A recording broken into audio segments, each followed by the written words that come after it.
Hi there, Aries. Thanks so much for tuning in. I'm Astrogirl, and we're looking at April 27 through May 3rd.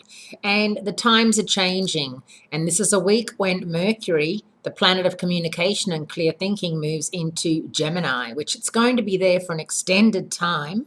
It's retrograding May 19 through June 11 in Gemini.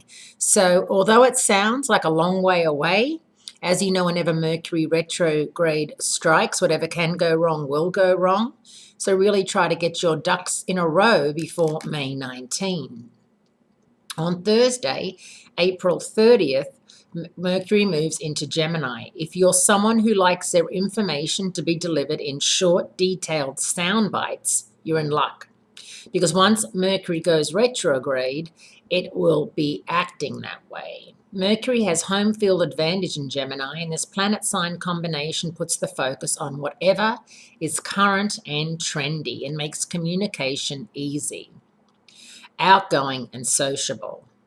Although both Mercury and Gemini have a short attention span and a marked tendency to skim over long, involved details, they make a great pair if you want to solve puzzles or close the deal.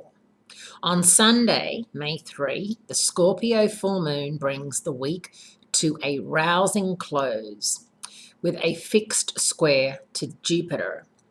While Jupiter is traditionally a sign of good luck and opportunity, this square off can mean too much of a good thing.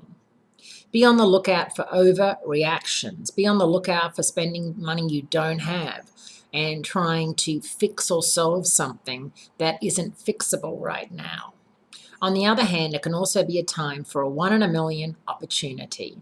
Jupiter is a risk taker, but when its usual good luck doesn't hold out, things can go south in a big way. If you can muster up a reasonable amount of restraint, Aries, the full moon can be a prime time for making cutbacks and bringing unresolved issues to completion. Now, that full moon is going to be transiting your 8th house of joint resources and joint investments. It's also your 8th house of intimacy. And I feel that intimacy is one of those subjects that doesn't get discussed enough. To me, intimacy is not necessarily sex.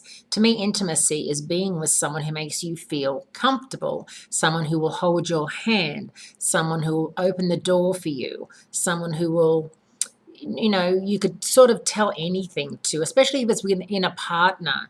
You can have intimate relations with a friend, like your best friend, that you feel like, you can throw yourself around them and hug them and kiss them. You know how you have some girlfriends or some guy friends that you can be more touchy-feely with, and it's not seen as anything else but just the way you two are?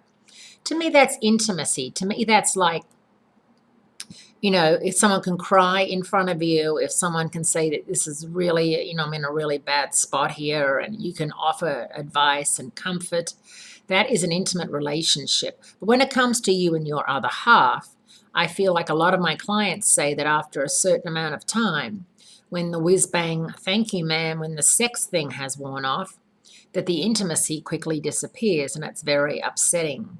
The full moon is going to highlight that, and the full moon is going to force you to face facts. And for some of you, you might even have to have that sit down and have that talk and have that conversation. Have a great week, Aries. Great speaking to you, and I do look forward to speaking to you again next week.